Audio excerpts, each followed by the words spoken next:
Bagaimana sebenarnya tingkat kerawanan dari aplikasi Sirekap ini? Kemudian kelemahan apa saja yang ada di dalamnya? Kemudian seberapa besar memang celah terjadinya kesalahan dalam aplikasi Sirekap? Saya akan tanyakan langsung kepada Chairman Indonesia Cyber Security Forum, Ardi Suteja. Selamat malam, Pak Ardi. Selamat malam Mbak Caca. Pak Ardi, tadi kita sempat menyaksikan bersama ya Ketua KPU Jatim Teddy Kurnia setidaknya menyatakan bahwa servernya down, kemudian setelah nyala kembali ada perubahan dari angka-angka tersebut sehingga tadi dinyatakan yang keliru itu sistemnya, keliru oleh sistem, tidak diketik sendiri. Bagaimana menjelaskan ini secara teknisnya sebenarnya, Bapak? Ya jadi gini ya, ini memang kita banyak mendengar ya kekisruhan ini terjadi di mana-mana ya. Tapi secara teknis sebetulnya semua ini mungkin terjadi ya. Karena teknologi yang dipergunakan juga terus terang aja buat saya bukan teknologi baru ya.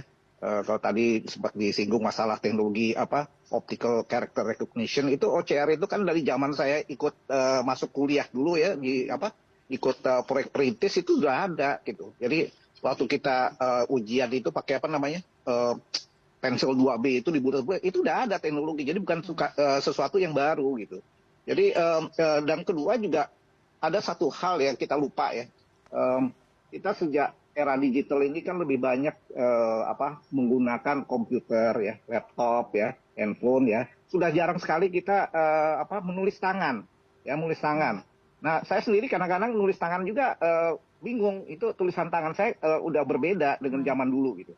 Nah, sehingga ini juga mungkin merupakan faktor juga, sehingga OCR-nya itu bisa salah membaca apa yang ditulis oleh petugas di lapangan ya.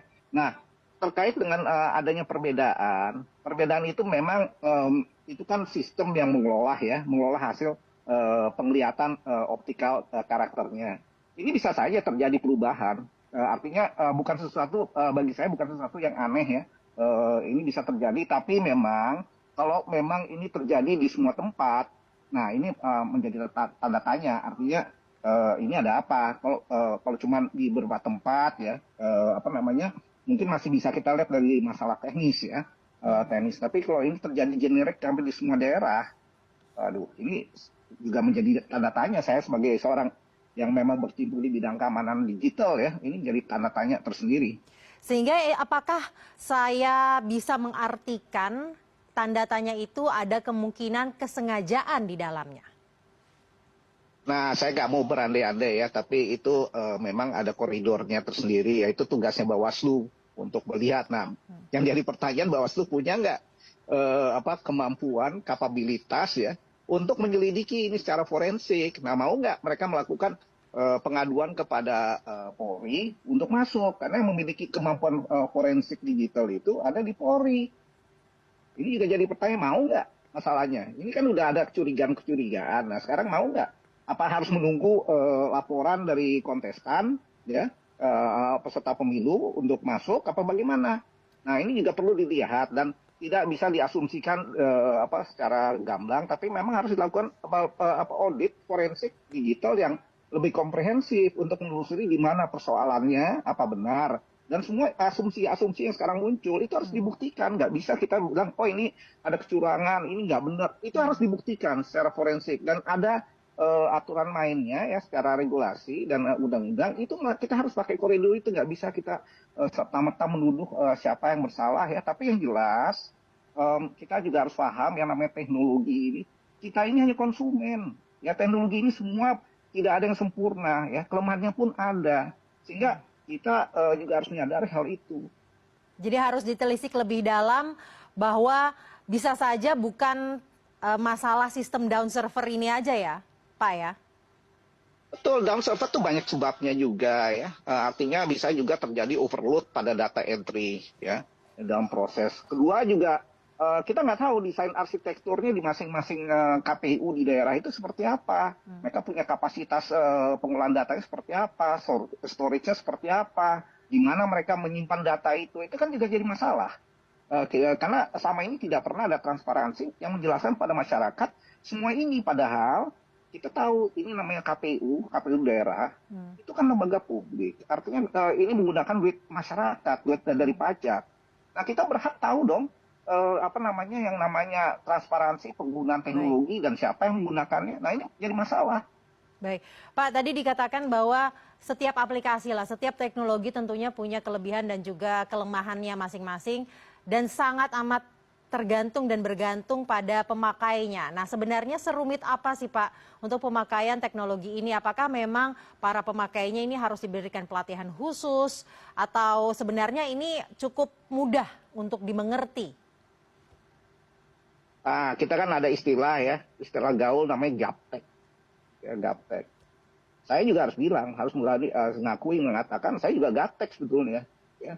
Makanya saya bilang tidak semua orang tuh merasa dirinya paling hebat soal teknologi, ya. Apalagi menggunakannya. Sekarang kita beli handphone sederhananya.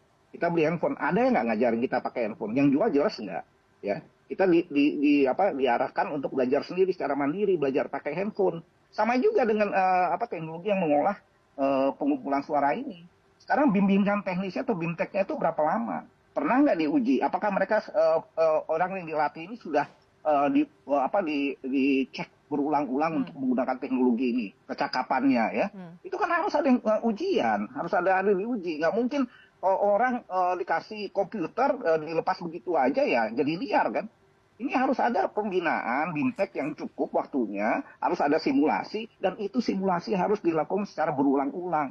Baik. Sampai ada yang menguji. Baik. Gitu. Kemudian Pak, sebenarnya dalam sistem server KPU yang tadi teknologinya sudah Bapak sebutkan, apakah memiliki algoritma, memakai algoritma? Karena beberapa hari yang lalu, tepatnya tanggal 16 Februari 2024, Timnas salah satu pasangan calon ini menyebutkan server KPU memiliki algoritma yang dapat diatur. Apakah memakai algoritma, Pak, teknologi tersebut? Semua teknologi pasti ada algoritmanya, ya. Jadi bukan spesifik di KPU, tapi ya algoritma itu adalah programming, ya, kode programming yang memungkinkan isinya itu bergerak atau berfungsi untuk bisa melakukan transaksi, ya, atau pengolahan data. Nah, yang jadi masalah bukan di algoritmanya, tapi infrastruktur perangkat kerasnya itu bagaimana. Ini kan masalah kita ada dua aspek, ya. Kalau kita lihat masalah risiko, itu bukan hanya di algoritma, bukan hanya di konten, tapi yang paling pokok adalah bagaimana di dalam perangkat kerasnya. Ya, kita bicara masalah rantai pasoknya. Dari mana pengadaan ini dilakukan, bagaimana pengadaan ini prosesnya dilakukan, apakah penunjukan langsung atau bagaimana ini dari mana barang ini diperoleh, ya. Jalur pengiriman barang ini dari mana? Itu kan nggak pernah ada yang teliti. Nah, kita juga harus ingat di perangkat keras, ya, di komputer, server, handphone, ya, laptop, itu kan isinya ribuan komponen. Baik. Nah, masing-masing komponen itu juga punya apa yang disebut dengan software penggerak atau firmware. Nah, kalau firmware-nya udah bermasalah, ya seluruhnya bermasalah. Nah, itu menjadi titik lemah di mana yang tadi disebut algoritma itu bisa masuk. Dia mengeksploitir kelemahan-kelemahan yang ada pada perangkat kerasnya. Nah, ini pernah nggak dilakukan penelitian ketika barang itu sebelum dipasang? Yang jelas nggak pernah. Karena apa? Dipasrahkan pada si vendor. Nah, vendornya di mana juga kita nggak tahu. Baik. Baik Pak Ardi, salah satu kata kunci yang setidaknya bisa saya rangkum, jangan kemudian menyederhanakan teknologi yang sebenarnya sekompleks ini ya Pak Ardi, ya. Betul, dan kita jangan anggap enteng, ya. Baik. Teknologi ini semakin hari semakin rumit, semakin canggih, ya, semakin kompleks. Yang namanya peretas pun juga mengikuti perkembangan teknologi sehingga pola penyerangannya juga semakin kompleks.